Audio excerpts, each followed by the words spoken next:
신문 읽어주는 남자입니다. 검찰이 조국 전 장관과 관련해 뇌물 혐의를 수사하고 있는 것으로 알려졌습니다. 마침 어제 저희 돌직구쇼에서 민주당의 조홍천 의원은 내가 검사라면 뇌물 혐의로 수사를 할 것이다 라고 밝힌 바 있어서 파장은 더욱더 커지고 있습니다. 오늘 조간신문은 어떤 뉴스 보도하고 있는지 지금부터 저와 함께 살펴보시죠. 먼저 동아일보입니다. 대검 감찰부장이 이렇게 얘기했습니다. 조국 수사 종료 후 감찰권 발동할 수도.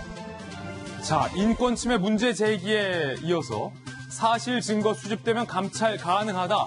검찰 일각에서는 법무부가 정말로 검찰 수사팀을 압박한다는 게 현실화되는 것 아니냐라고 반발을 하고 있습니다. 법무부 대검 감찰부장의 감찰권 발동 발언, 과연 무엇을 시사하는 건지 오늘 이 기사 옆에 실린 윤석열 총장의 모습에서 무언가 고심하는 것이 느껴지는 듯합니다. 만약에 정말로 수사팀 압박이라면 이에 대한 역풍은 만만치 않을 것으로 우려되고 있습니다. 다음 신문입니다. 이번엔 한국일보입니다. 조국 수사 집중하는 검찰. 이제 검찰은 조국 전 장관에게 집중하고 있다는 거죠. 내달 1일 전후 소환할 뜻으로 보인다는 겁니다. 11월 둘째 주엔 수사를 마무리할 전망이다.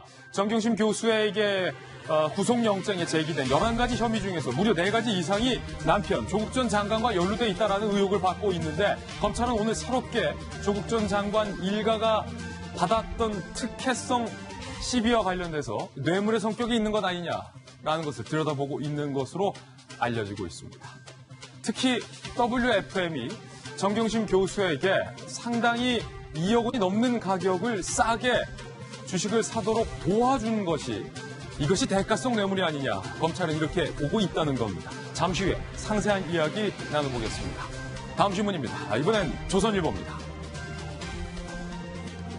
민주당의 조홍천 의원이 집권 여당 의원 중에서 이례적인 발언을 했습니다. 어제 저희 돌직구쇼에 나와서 내가 검사라면 조국 뇌물 혐의에 집중할 것이다. 정경심 구속 입장이 뭐냐. 청와대는 이에 대해서 입장 없는 것 알면서 왜 묻나. 라고 되물었다는 사실도 함께 기사에 실렸습니다. 조홍천 의원의 어제 발언이 예언이 돼버렸습니다. 검찰은 뇌물 혐의를 수사하고 있습니다.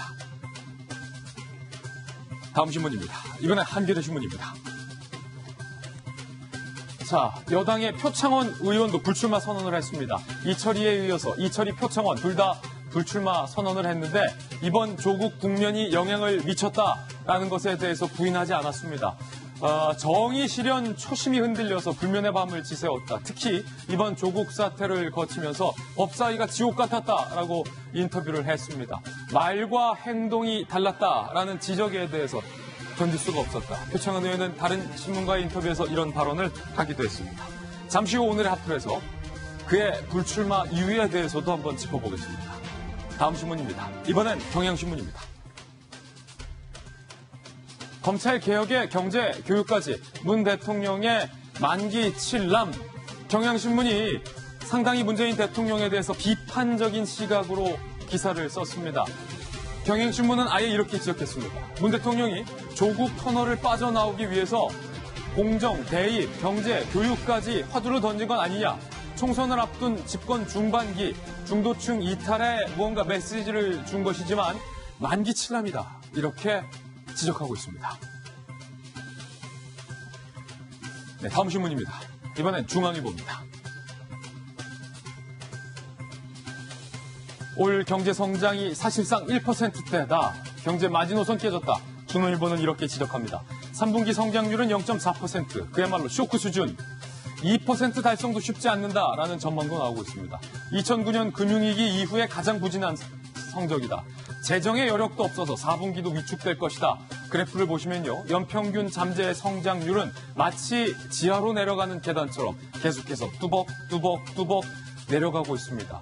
이 밑은 없을 것이다 라고 희망 섞인 기대를 해봤지만 이미 그 밑을 향해 가고 있다는 것이 더욱더 암울한 현실입니다. 걱정입니다. 지금까지 신문 읽어주는 남자였습니다.